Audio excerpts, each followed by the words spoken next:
Trying to turn around.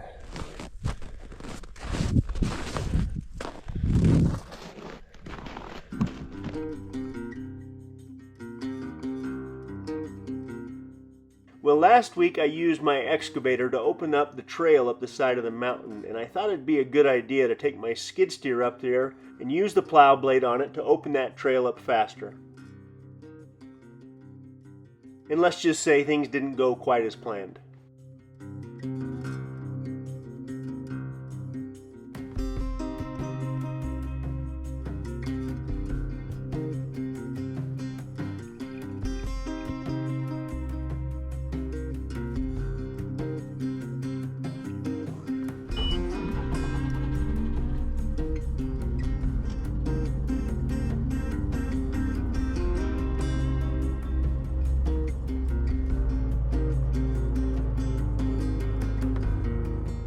I need to be able to get up the side of the mountain so I can continue to thin the trees in the new deer pen before the snow starts to melt and the trees bud out. And initially I took my excavator up the mountainside trail and I pushed enough snow out of the way to get access, but I had the thought if I could get the skid steer up there using that 4-way blade, I bet I could push a lot of snow off the side of that mountain. And initially I didn't think I would even be able to get the skid steer up as far as I did, but in the process of turning around and positioning the skid steer to plow, I ran into some problems.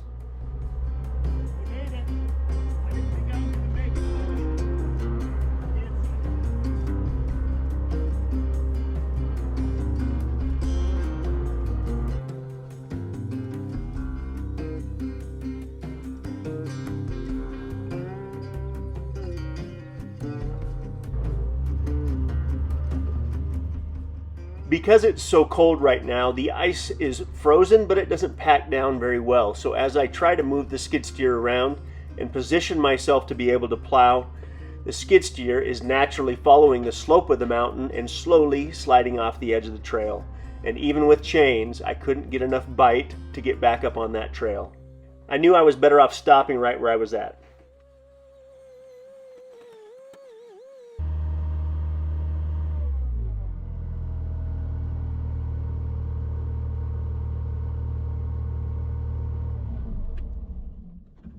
Well, I did it. I got stuck.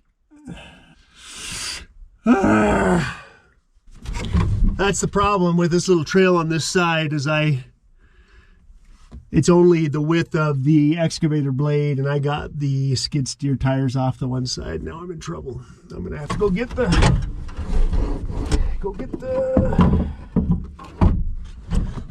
get some chains and exactly how I wanted to finish my day. Ooh.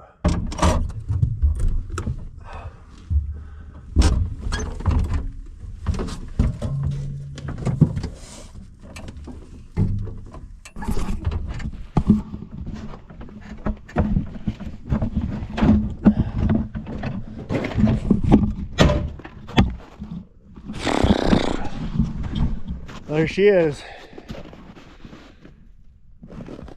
Trying to turn around.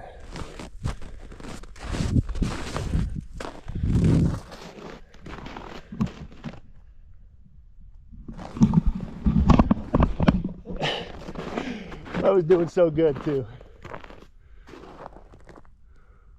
I'm not even gonna mess with that. It's not going anywhere. I'm just gonna, what I usually do in these situations, what I've learned to do is I get a chain it to a tree, chain it to the skid steer and just kind of use it like a pendulum, I guess, and it shouldn't take too much to get that thing unstuck, but should have quit when I was ahead. Wild Grain is the first bake from frozen subscription box that has sourdough breads, pastries, and even fresh pasta. And they all taste amazing. So good. Wild Grain has options to suit everybody's needs. They have the classic, they have plant-based, and they even have gluten-free options. Did I say they were good? They're good. Really good. Plus, you can customize your box with your favorite products. Our box came with pasta, Parmesan herb biscuits, a sourdough loaf, giant chocolate chip cookies, sourdough baguettes, and my personal favorite, the croissants. so good. They are constantly adding new seasonal and limited time special items to try when you build your box. Wild Grain is super convenient, and you can have delicious bread from freezer to table in 25 minutes or less. If you want to check out Wild Grain, click the link in our description and use the code Red Poppy Ranch to get $30 off your first box. Plus, you'll get free croissants for life. Thank you, Wild Grain. Best croissants I've ever had. They're so good.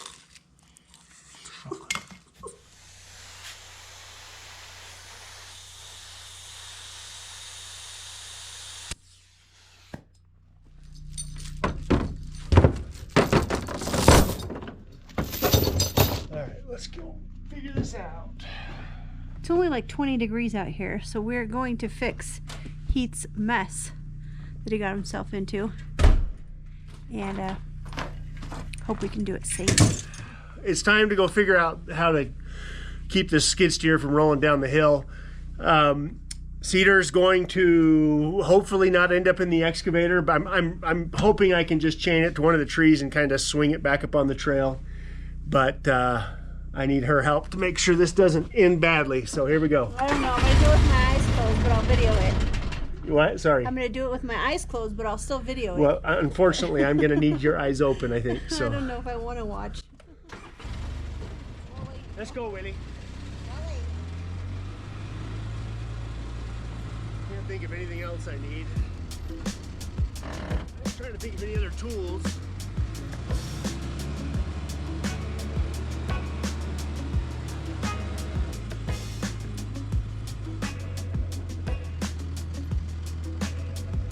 I'm gonna go up backwards because it's gonna be easier for you to get down if you gotta jump in this thing and come down.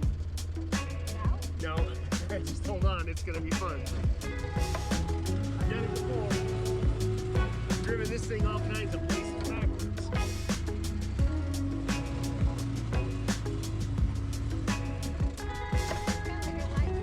Yeah, like everything backwards. Thanks. Thanks for helping me remind it. Yep, that's what I do. All right, you ready? Here we go. Hold on to Willie.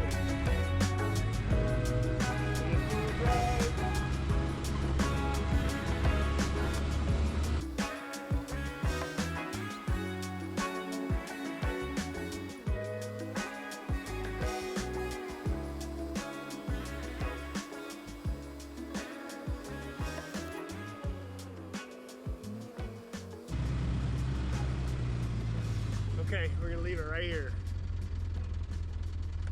I wasn't sure if it was gonna get up here. Still there, thank goodness, didn't tip over. Oh my gosh. Let's go. Let's go up that side, Willie. Go. Come on. Go, go, go. Go on. Come on, Willie.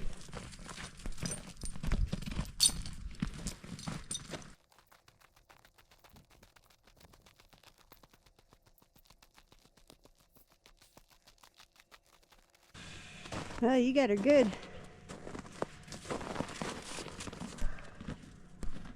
Thinking about.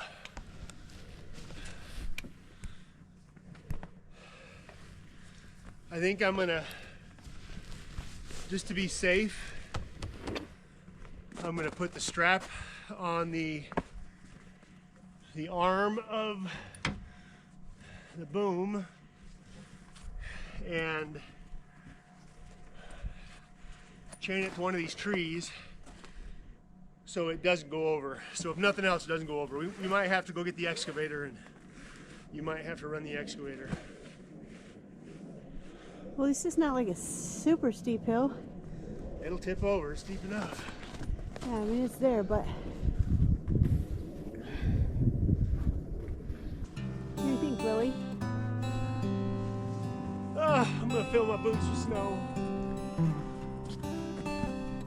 I'm trying to decide what's gonna be best. I don't know if it's long enough. That's what the chain's for. Oh. Skid steer.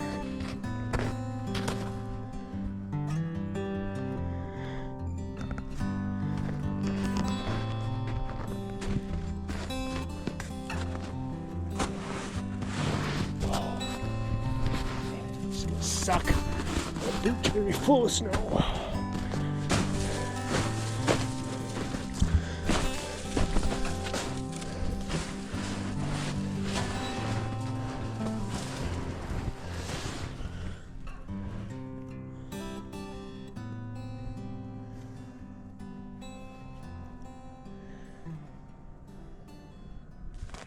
So the one thing I said has never happened to me before with this skid steer is the one thing that happened to me. Within 10 minutes of me saying that I've never gotten this thing stuck when I've had chains on it, I came up the hill and I was doing great until I tried to flip around, and because this upper trail is not real packed down just yet, the one thing that I was concerned about happened, and it slid far enough off the trail that I needed help. Cedar's here to help me like she always is in these moments. But what I'm hoping to do is use the strap just kind of for insurance. I'm going to get it as tight as I can around one of the trees with a chain. And I'm going to try and come forward. That's all I'm going to do, is just try and drive forward. And the tension on that strap should allow me to come right back up on the trail if all goes well. And then if that happens, I'm going to run down the hill and plow the road like I originally planned on yesterday. That now has taken us all day to get back up here. So anyway, Cedar's here to be the great supervisor, as usual, to make sure things go the way they're supposed to go. And video it for evidence. Okay. And the main thing that matters here is that we just don't tip this thing over. If it tips over, it's now that it's chained off, it's not going to go down the hill too much, but it's not good for equipment, clearly, to tip things over. If it does start to tip over, the only thing I'm going to do is just shut it off. Or for my heart. For your heart? Yeah. I don't want to hurt that machine. That machine's never been tipped over. I don't think we're quite there yet. We'll grab the excavator if it gets that serious, but let's see what happens. Okay.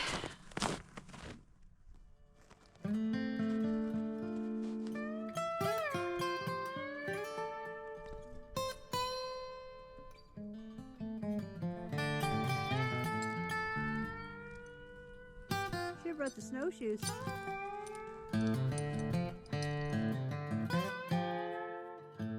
After securing my towing strap to the skid steer, I now use my 25-foot chain and carefully wrap it around the tree and secure the strap as tight as I can get it with the chain.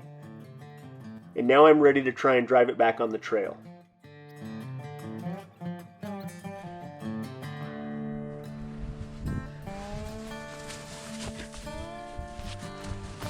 Start her up.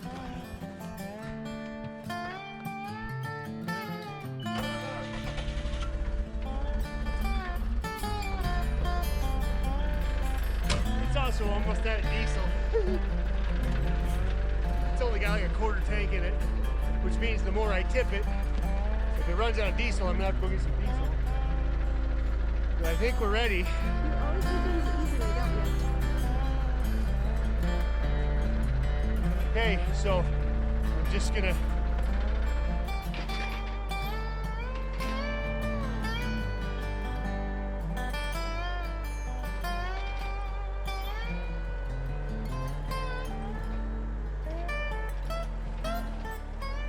So I'm leaning into the tension of the strap, and I now know that the skid steer is not going to tip over, but I'm not getting enough traction to be able to drive back up on the trail.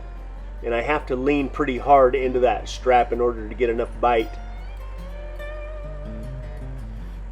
But again, because of how cold it is, the snow is just falling apart under the skid steer, so I carefully keep working my way back onto the trail until I finally get it.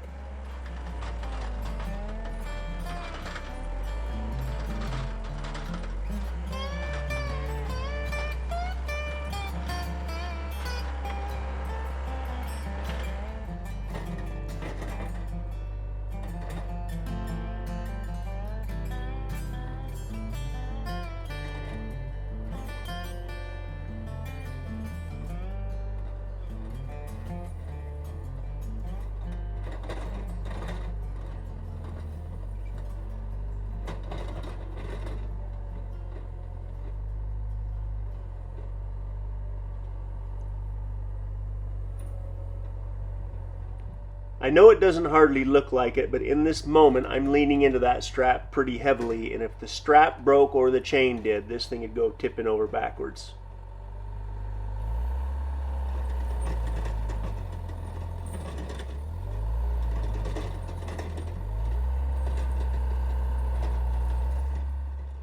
Even with the change, you can see that it's taking a lot of effort to get the skid steer back up on the trail and lined up properly. But after using that strap, I finally got it lined up.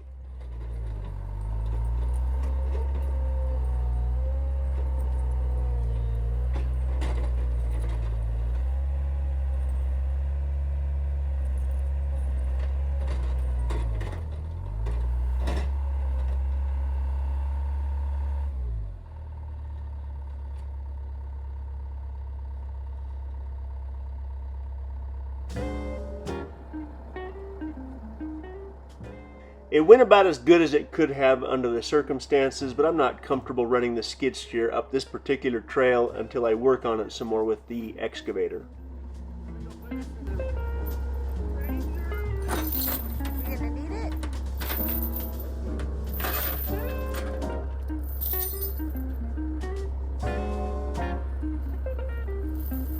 Let's get you some.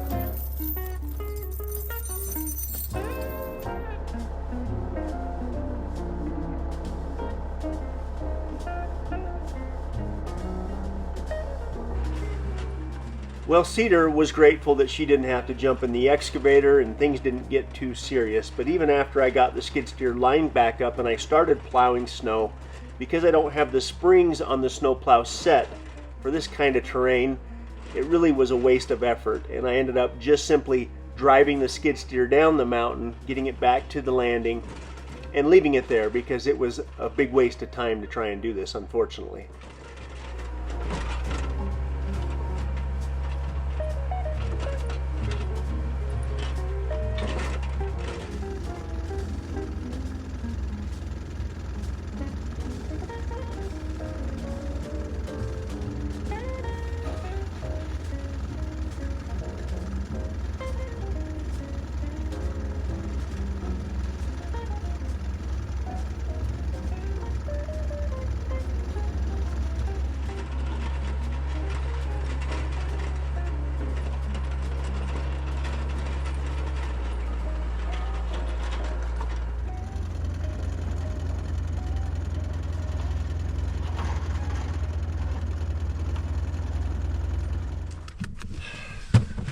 All right, thank you first and foremost for that. I didn't do much except supervise. I'm sweating from Stress. jumping around so much. That went surprisingly well. Thank goodness. The ground's still frozen enough that it wasn't an issue.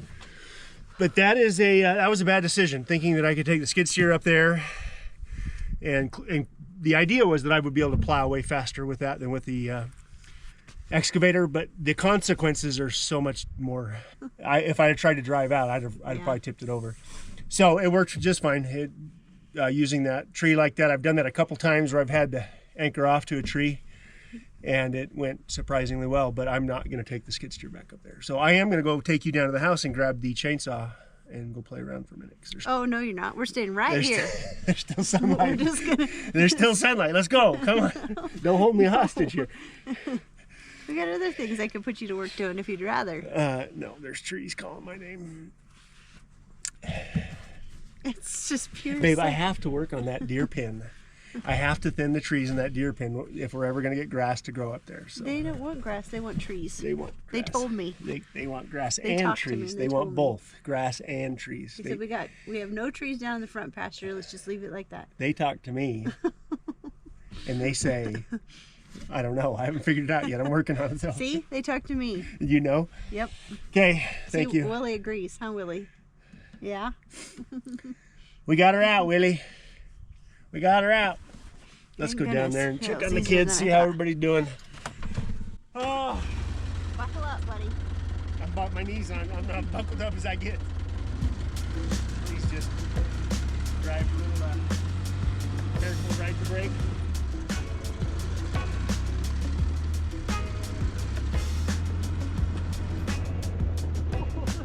Let it go, but just ease. There you go.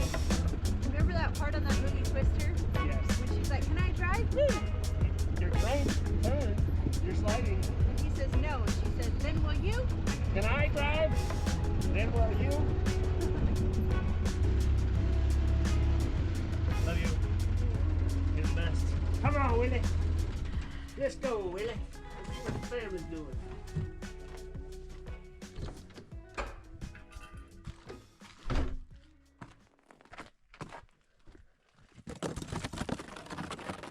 There you go.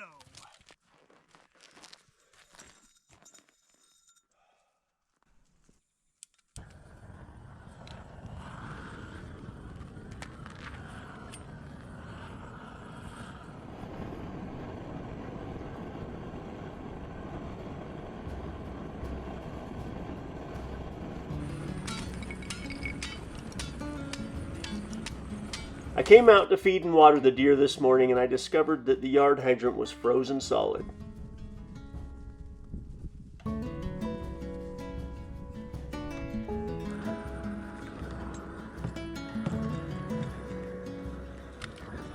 Now, this most certainly isn't the first time that I've had to deal with a frozen hydrant here at Red Poppy Ranch, but this one seems to be a little different.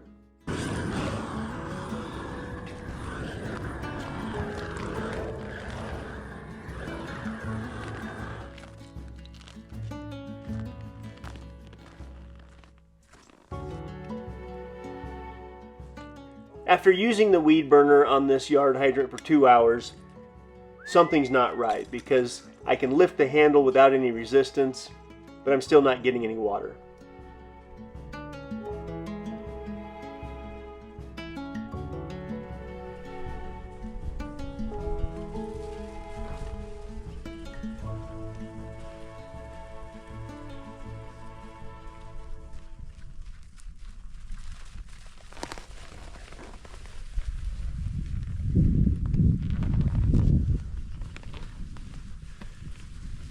They do this like every afternoon, and I've tried to catch these guys on camera like 6 times. And they do a thing where they kind of go in circles.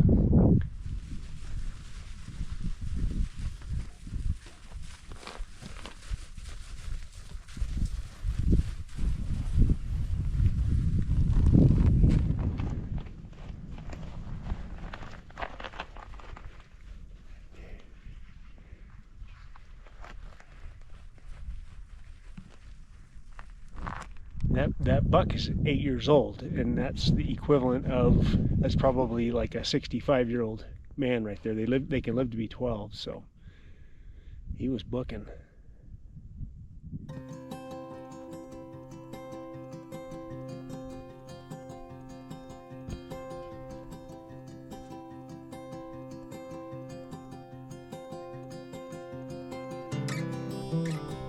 I've given them grain both morning and night for the last few days, and I think that's part of the reason they're pretty fired up.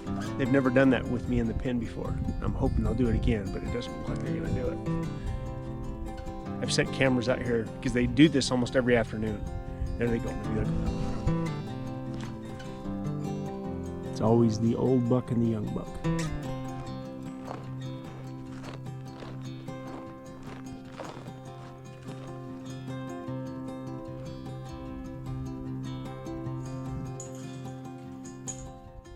I had to move the deer's water bucket over here where I can now use the chicken's waterer, which is not frozen, and I can fill up a 5-gallon bucket and pour water for the deer into their water bucket through the fence. This is what I'm going to have to do in the meantime. So at this moment we have 7 fallow deer bucks and we have 7 fallow deer doe, and 5 of the 7 bucks are 6 months old, but they're starting to figure out they're supposed to be rubbing their heads and what will eventually be their horns on everything. But our 2-year-old buck jumps in and shows them how to do it.